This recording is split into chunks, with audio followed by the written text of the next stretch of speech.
Chloe si Coco. Kasi wala yung tenga niya sir. Ganda baga. Ang dumi ng tenga kasi. Oh, sige. Ting.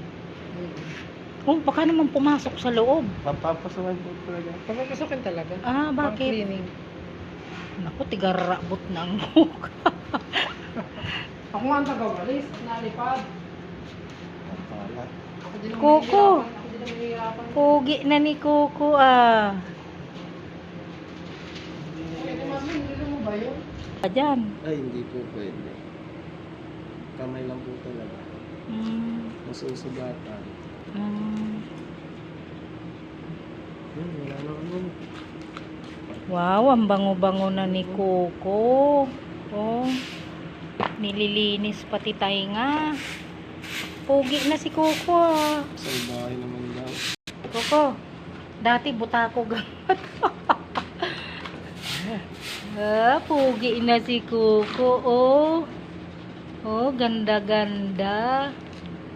Sa bahay lang po. Kaso sabi ni Coco, pati tainga ko tigarabutan ang buhok.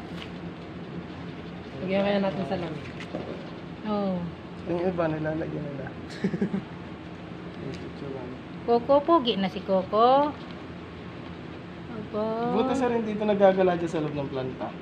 Ay nako. Ang ganyan lang sa labas. Hanggang sa guard. Ay nako, pag tinawag mo yan, di ka papansinin yan. Dire-diretso. Oh, parang walang ano, kakilala. Ah, Malinis ang ba ito sa pugi kusina? na ni Coco. Kaysa naman dito, ang dumi. Natulog ka. Wow, kinarga. Oh, ang pugi na, ang ganda-ganda ni Coco ah. Bagay sa iyo ang gupit mo, Coco ah. Coco, ay, ang cute ni Coco. Ang cute-cute ni Coco.